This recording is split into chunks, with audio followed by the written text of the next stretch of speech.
Matematika itu asik.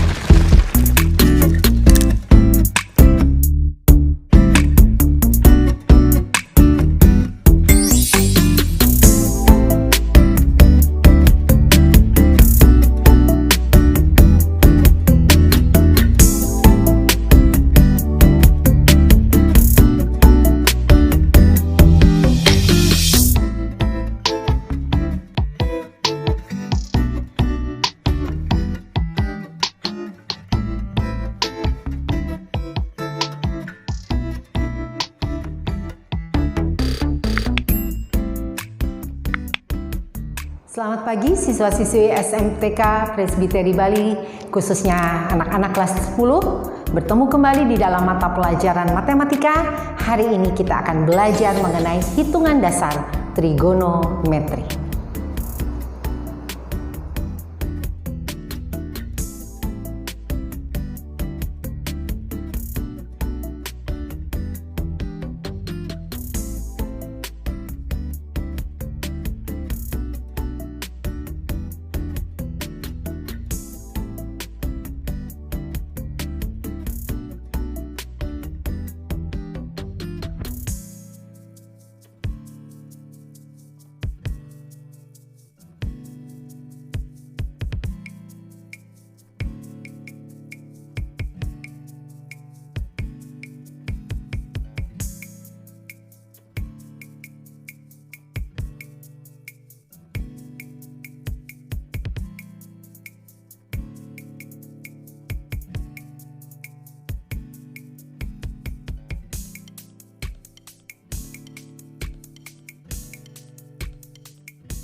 Baik, kita akan membahas soal yang pertama. Kita akan menyatakan sudut dalam derajat. Soal yang pertama, 1/4 putaran. Kita akan mengubahnya ke dalam bentuk derajat. Seperti kita tahu, di dalam satu lingkaran atau satu putaran, besar sudutnya adalah 360 derajat. Ya, satu putaran besarnya adalah 360 derajat. Bisa juga 2pi radian. Jadi menghitung 1/4 putaran, kita tinggal kalikan 1/4 dikalikan dengan 360 derajat. Ini bisa dibagi menjadi 90. Jadi 1/4 putaran besarnya adalah 90 derajat. Kemudian soal yang B. Soal yang B, 1/3 pi radian akan diubah ke dalam bentuk derajat. Seperti kita tahu bahwa satu putaran 360 derajat sama dengan juga 2pi radian. Berarti 2pi radian sama dengan 360 derajat. Berarti pi radian itu sama dengan 360 derajat dibagi 2. Kita dapatkan hasilnya adalah 180 derajat.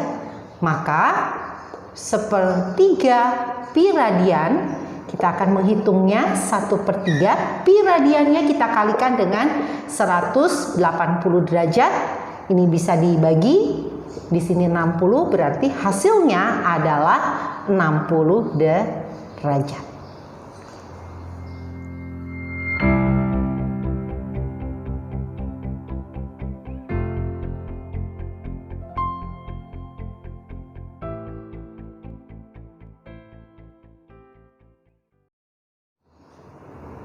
Baik, kita akan melanjutkan soal yang kedua. Kita akan menyatakan sudut dalam satuan radian. Yang pertama, setengah putaran kita akan mengubahnya ke dalam satuan radian. Kita tahu seperti tadi, satu putaran itu sama dengan 360 derajat sama dengan 2 pi radian. Maka setengah putaran, karena yang diminta satuannya radian, berarti kita kalikan setengah dikalikan 2 pi radian. Maka kita dapatkan bahwa setengah putaran adalah pi radian. Yang soal yang B, 240 derajat akan kita rubah ke dalam satuan radian. Nah, untuk menghitungnya berarti kita gunakan 240 derajat dibagi 360 derajat kita kalikan dengan 2 pi radian. Ini bisa kita coret. Ini menjadi 180. Jadi 240 per 180 kali pi radian. Ini bisa dicoret ya. Lalu ini kita sederhanakan, sama-sama dibagi 6. Kita dapatkan 4. Di sini 3. Berarti hasilnya adalah 4/3 pi radian.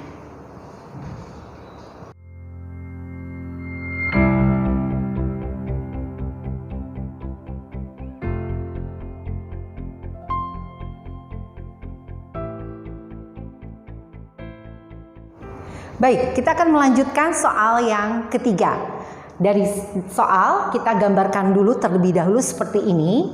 Nah, di sini diketahui bahwa BC adalah sisi miringnya 10 cm, kemudian AB 8 cm. Jadi untuk mencari sin, cos, dan tangen kita perlu mencari terlebih dahulu AC-nya, panjang AC-nya. AC dapat dicari dengan menggunakan rumus Pitagoras. Berarti sisi miring kuadrat, berarti 10 kuadrat dikurangi sisi yang tegaknya yaitu 8 kuadrat sama dengan akar 100 dikurangi 64, kita dapatkan akar 36, atau kita dapatkan akar 36 adalah 6. Berarti panjang AC di sini adalah 6 cm. Setelah mendapatkan rumus ini, setelah mendapatkan angka ini, baru kita akan mencari sin alfa, cos alfa, dan tangen alfa. Kita tulis dulu rumusnya. Kalau untuk mencari sin adalah depan per miring. Kemudian untuk mencari cos, kita pakai rumus samping per miring. Sedangkan untuk tan itu adalah depan per samping. Setelah itu kita bisa mencarinya. Yang pertama, sin alfa. Sin alfa berarti sudutnya sudut alfa di sini. Depan sudut alfa adalah 8. Berarti 8 per sisi miringnya 10. Berarti nilai sin alfa adalah, silakan disederhanakan, kita sama-sama bisa membagi dia menjadi 2, berarti 4/5. Kemudian kita cari cos alfa. Cos alfa samping per miring. Masih sudutnya di sini, berarti sampingnya adalah 6/10. Berarti kita tinggal membaginya, menyederhanakannya, kita sama-sama bagi 2 menjadi 3/5. Kemudian untuk tangen alfa. Tangen alfa rumusnya adalah depan per samping. Berarti depan alfa adalah 8, kemudian sampingnya adalah 6. Kita sama-sama bagi 2 menjadi 4/3. Setelah itu kita bisa juga menghitung sin beta. Perhatikan, untuk beta sudutnya berarti yang di sini. Depannya adalah yang 6. Sisi miringnya tetap 10. Berarti untuk sin beta kita masukkan 6/10. Atau kita sederhanakan menjadi 3/5. Demikian pula ketika kita mencari cos beta. Cos beta berarti samping dari sudut beta adalah 8. Jadi 8/10 atau 4/5. Sedangkan untuk tangan beta berarti depan per samping. Depannya adalah 6, sampingnya 8. Kita sederhanakan berarti menjadi 3/4.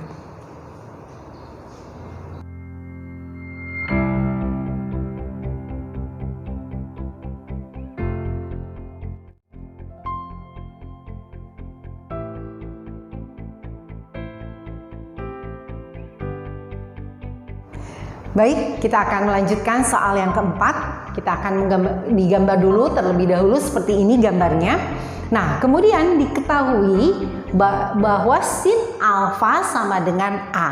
Seperti tadi kita sudah ketahui, kita sudah pelajari sin alfa itu berarti depan per miring.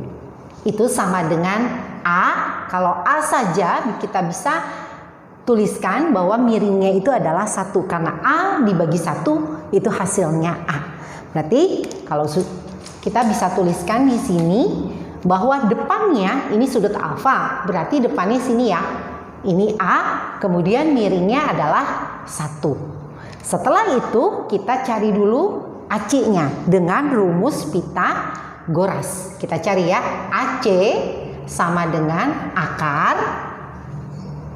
Berarti akarnya adalah 1 kuadrat, sisi miring kuadrat, dikurangi sisi tegaknya, dikurangi A kuadrat. Kita dapatkan bahwa AC-nya adalah akar 1 min A kuadrat.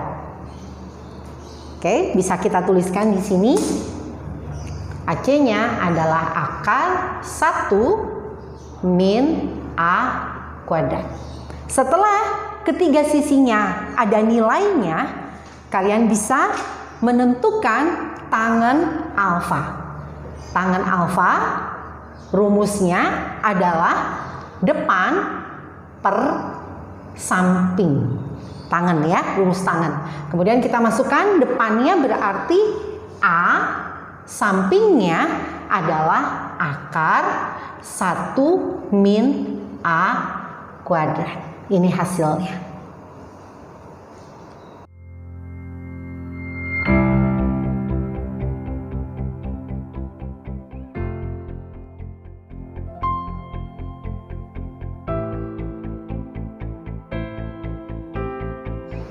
Baik, kita akan melanjutkan soal yang kelima.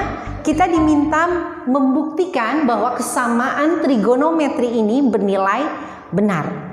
Waktu di SMP kita pernah belajar mengenai segitiga ini. Jadi segitiga, kalau di sini segitiga siku-siku lalu kedua sudutnya sama, yaitu 45 derajat, berarti dia akan mempunyai perbandingan 1 akar 2. Seperti itu ya. Nah, dari perbandingan ini kita bisa mencari nilai sin dan nilai cosnya. Tadi kita mencarinya nilai sin 45. Tadi sin itu berarti depan per miring. Silahkan kalian mau pakai sudut 45 yang mana boleh. Yang sebelah sini boleh atau yang ini pun boleh. Karena tetap nilainya sama. Oke. Berarti sin 45 kalau saya pakai 45-nya yang ini berarti depannya adalah 1. Berarti 1 per sisi miringnya akar 2. Kemudian nilai cos 45, karena saya pakai 45-nya yang ini, berarti sampingnya ini ya. Sampingnya 1, kemudian sisi miringnya akar 2. Setelah mendapatkan bentuk ini, saya akan memasukkannya ke dalam sin kuadrat 45 ditambah cos kuadrat 45. kita membuktikan bahwa nilainya adalah sama dengan 1. Sin 45 1 akar 2 kita kuadratkan, kemudian ditambah cos 45 itu sama 1 per akar 2 kita kuadratkan. Kenapa dikuadratkan? Karena di soalnya pun ada kuadrat. Ya, di sini kita cari apakah benar sama dengan 1 kuadrat 1. Akar 2 kalau dikuadratkan berarti akarnya hilang ya, berarti menjadi 2. Di sini juga sama, berarti 1 per 2 sama dengan 1. Setengah ditambah setengah, 1 per 2 ditambah 1 per 2 itu nilainya 1. Berarti 1 sama dengan 1. Berarti kesamaannya terbukti.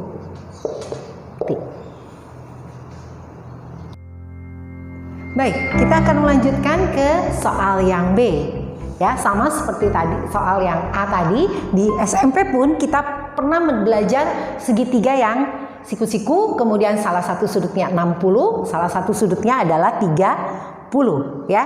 Nah, di sini ada perbandingannya. Perbandingannya adalah 1, kemudian 2 dan di sini akar 3 ya.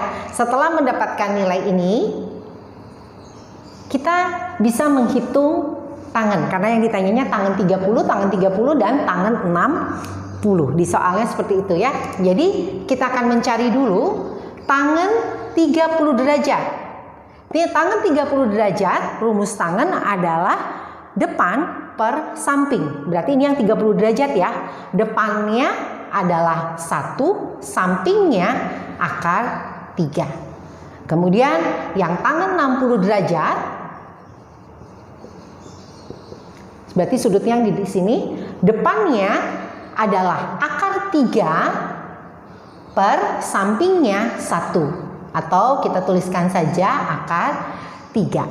Setelah mendapatkan tangan 30 dan tangan 60, kita akan membuktikan kesamaan trigonometri yang ada di soal.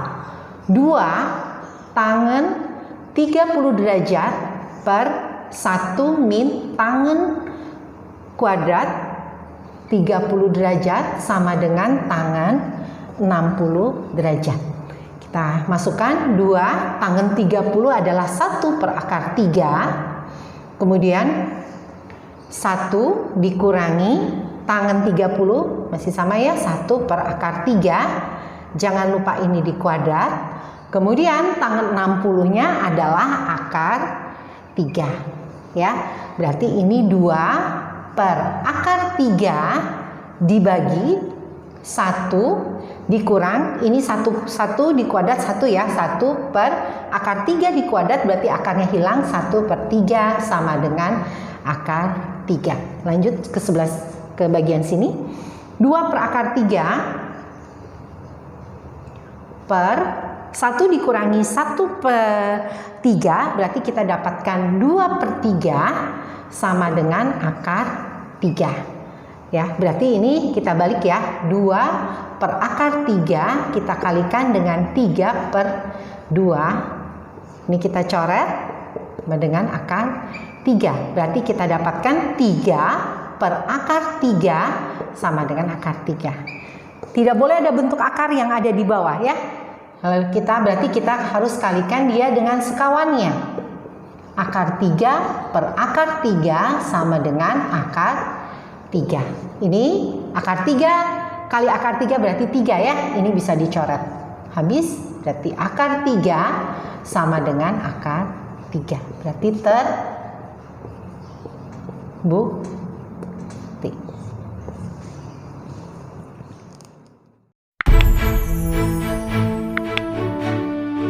Demikianlah materi hitungan dasar trigonometri. Saya berharap kalian dapat mempelajarinya dengan baik dan dapat memahaminya. Terima kasih.